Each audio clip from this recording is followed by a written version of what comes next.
পুরো তরোয়ালের মতো মাছ, একদম পুরো গাটা একদম চকচক করছে। এই মাছের গায়ে কিন্তু একদম আঁশ নেই, পুরো প্লেন একদম। ভীষণ ধার এই দাঁতে। দেখুন কতগুলো পিস হয়েছে এই মাছের।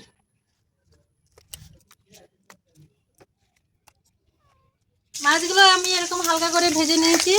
মাছগুলো তুলে নেব।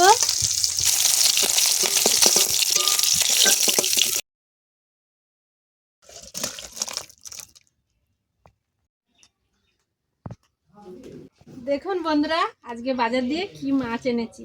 পুরো তরোয়ালের মতো মাছ একদম। এই মাছটাকে আমরা সীতাপাটি মাছ বলি। আপনারা কে কি নামে চেনেন মাছটা আমাকে কমেন্টে অবশ্যই জানাবেন। দেখছেন কি সুন্দর মাছ, পুরো গাটা একদম চকচক করছে। এই মাছের গায়ে কিন্তু একদম আঁশ নেই, পুরো প্লেন একদম। আর এই মাছটা খেতে খুব সুস্বাদু, দারুণ লাগে খেতে। এই মাছটাকে অনেকে গ্রামের দিকের লোকেরা দুর্গার হাতের তাড়িও বলে থাকে, অনেকে তার মাছ বলে। তো এই মাছটা আমি কিভাবে কাটবো আপনারা প্লিজ পুরো ভিডিওটা দেখতে থাকুন, আশা করি আপনাদের ভালো লাগবে।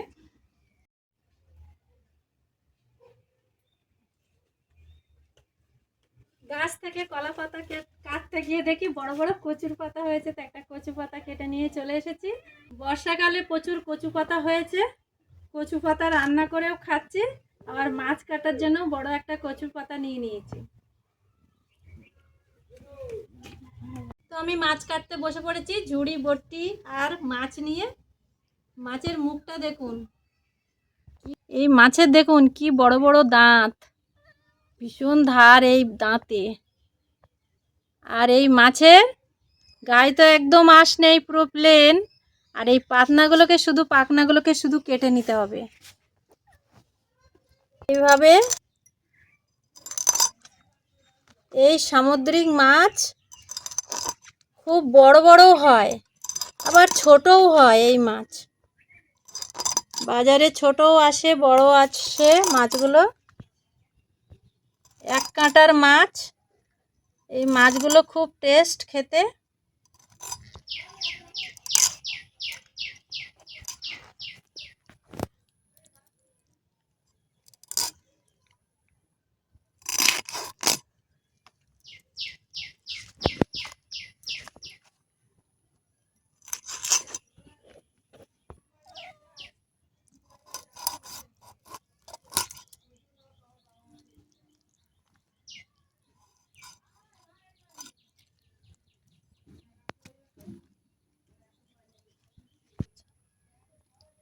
এই মাছগুলো এইভাবে রিং পিস করে করে কেটে নেব। এই মাছ কাটা খুবই সহজ, যে মাছ কাটতে পারবে না সেও এই মাছ কাটতে পারবে। একদম পুরো সোজাসুজি পিস করে করে এইভাবে করে করে কেটে নেব। এই মাছের পেটে ডিম হয়েছে, এই দেখুন ডিম পুরো ভর্তি একদম।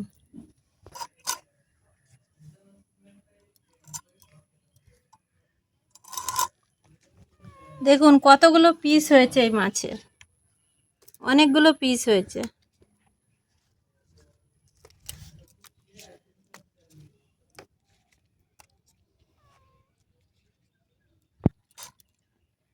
মাছের মাথাটাকে এইভাবে কেটে নেবেন, এই অংশটা বাদ দিয়ে দিতে হবে।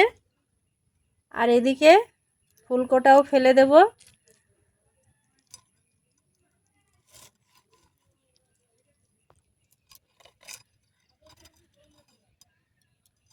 ফুলকোটা এইভাবে কেটে বার করে দেব। যে কোনো মাছের ফুলকো খাওয়া ভালো না, ফুলকোয় অনেক নোংরা থাকে, সেই জন্য ফুলকোটাকে এইভাবে কেটে বার করে দিতে হবে। তো এবার চলুন মাছগুলো খুব ভালো করে জল দিয়ে ধুয়ে আনবো।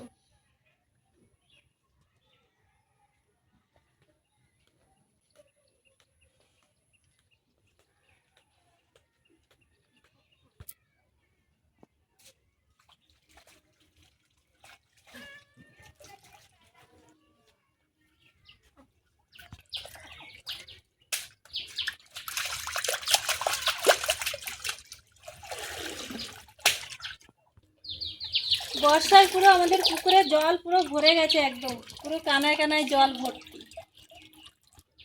এই কদিন ধরে যা বর্ষা হয়েছে প্রচুর জল হয়েছে।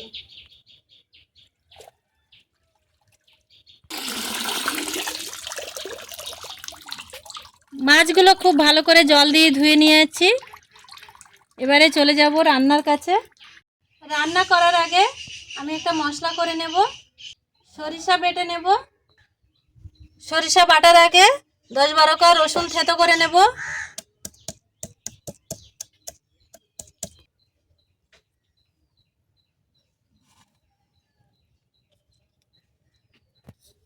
এবারে হলুদ সরিষা দিয়ে দেব, আর 1 চামচ মতো কালো সরিষা দিয়ে দেব,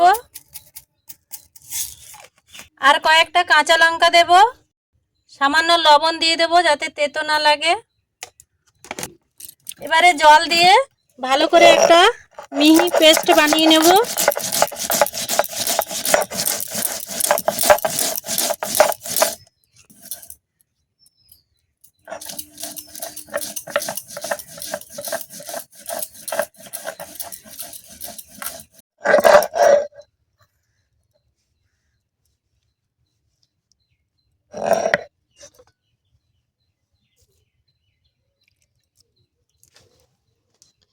সরিষার পেস্ট বানানো হয়ে গেছে, তুলে নেব। শিল ধোয়া জলটা ফেলবো না, এটা সরিষার মধ্যে নিয়ে নেব।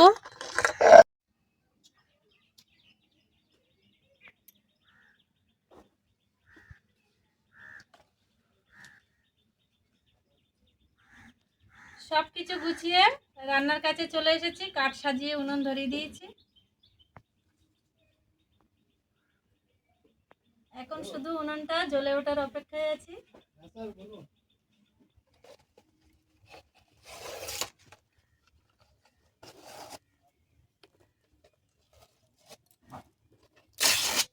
বর্ষাকালে একটু উনুন ধরতে দেরি হবে, কাঠগুলো একটু শীতি শীতি থাকে।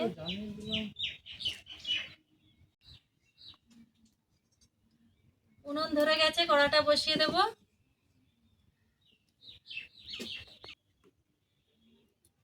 একদম পুকুরের পাড়ে রান্না করতে বসে গেছি, হাত বাড়ালেই জল। বেশ এরকম ওয়েদারে রান্না করতে ভালো লাগে। আজকের একটু বৃষ্টি কম আছে, সেই জন্য রান্না করতে বসে পড়েছি।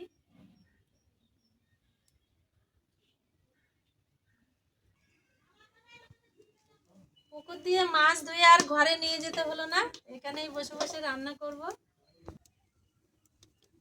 মাছগুলো কচু পাতায় ঢেলে নিয়েছি, এবারে লবণ হলুদ মাখিয়ে নেব। মাছে দিয়ে দেব লবণ,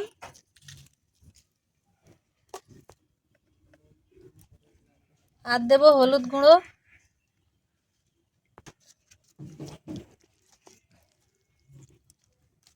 মাছের গায়ে ভালো করে নুন হলুদ মাখিয়ে নেব।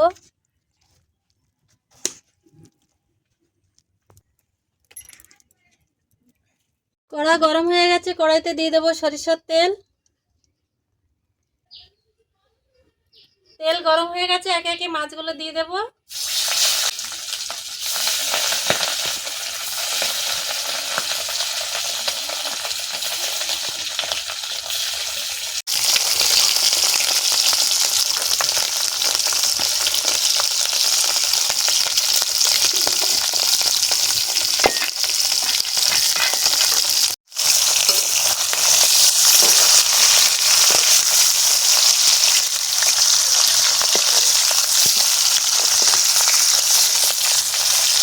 মাছগুলো আমি এরকম হালকা করে ভেজে নিয়েছি, মাছগুলো তুলে নেব।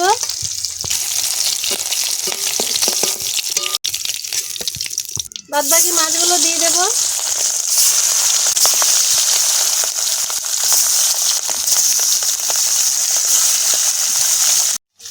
মাছগুলো সব ভাজা হয়ে গেছে, তুলে নেব।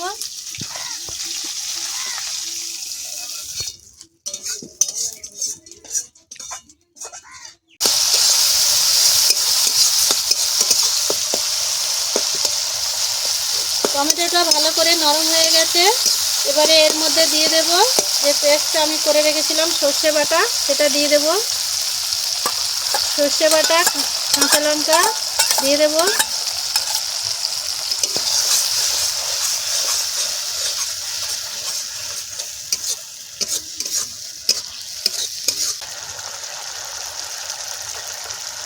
দিয়ে দেব পরিমাণ মতো লবণ, আর দেব হলুদ গুঁড়ো,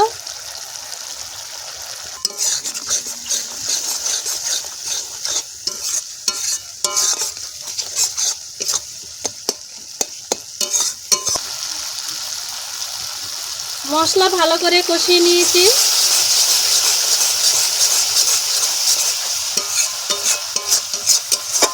মশলা দিয়ে তেল ছেড়ে দিয়েছে, এবারে দিয়ে দেব জল।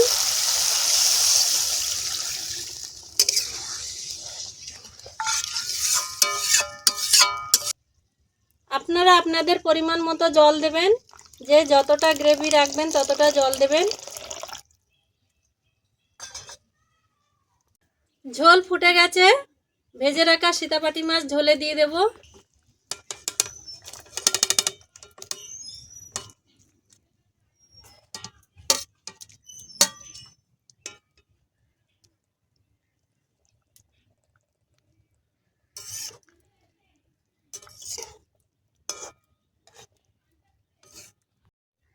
মাছের ঝোলে হাফ চামচ চিনি দিয়ে দেব, আপনারা চাইলে নাও দিতে পারেন।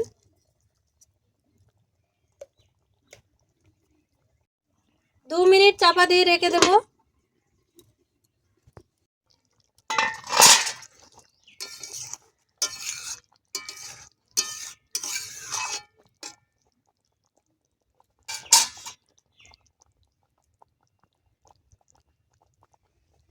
সীতাপাটি মাছ সর্ষে বাটা দিয়ে ঝাল রান্না হয়ে গেছে, এবারে নামিয়ে নেব।